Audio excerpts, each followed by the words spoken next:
Ons staan stil by moeilik verklaarbare teksgedeeltes en ons kyk ook na die gevaar aspek daarvan. Die Here Jesus sê in Matteus 12 vers 31 tot 32: Daarom sê ek vir julle, elke sonde en lastering kan die mens vergewe word, maar die lastering teen die Heilige Gees kan nie vergewe word nie. As iemand iets teen die Seun van die mens sê, kan dit hom vergewe word. Maar as iemand iets teen die Heilige Gees sê, kan dit hom nie vergewe word nie. Nie in hierdie bedeling nie en ook nie in die toekomstige nie. Nou, die gevaar van lastering in hierdie konteks teen die Heilige Gees, wat eintlik beteken dat jy die Heilige Gees verwerp en niks met hom te doen wil hê nie, hom nie wil toelaat om met jou te praat nie, dan verwerp iemand wat dit sou doen, die enigste middel of die metode tot redding, naamlik die Heilige Gees. Want ons het reeds gesien dat die Here Jesus sê, dit is die werk van die Heilige Gees om mense te oortuig.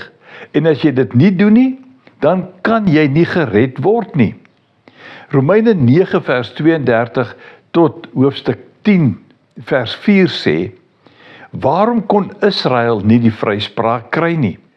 En hy gee die antwoord, omdat hulle nie op die geloof wou bou nie, maar op hulle eie prestasies.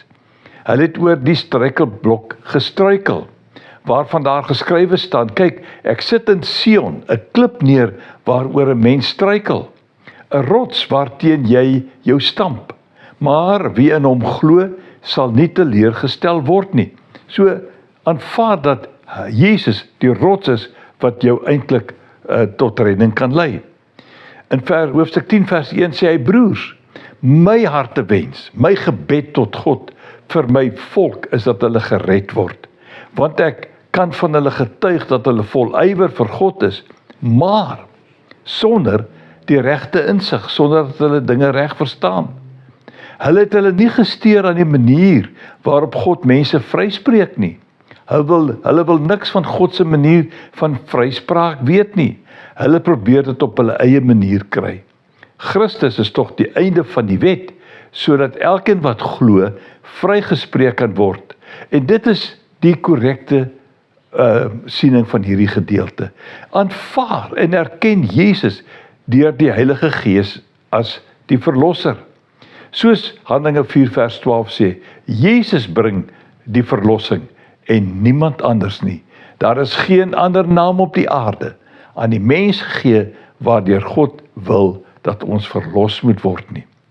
Verwerp hom deur die verwerping van die Heilige Gees en jy kan nie gered of verlos word nie.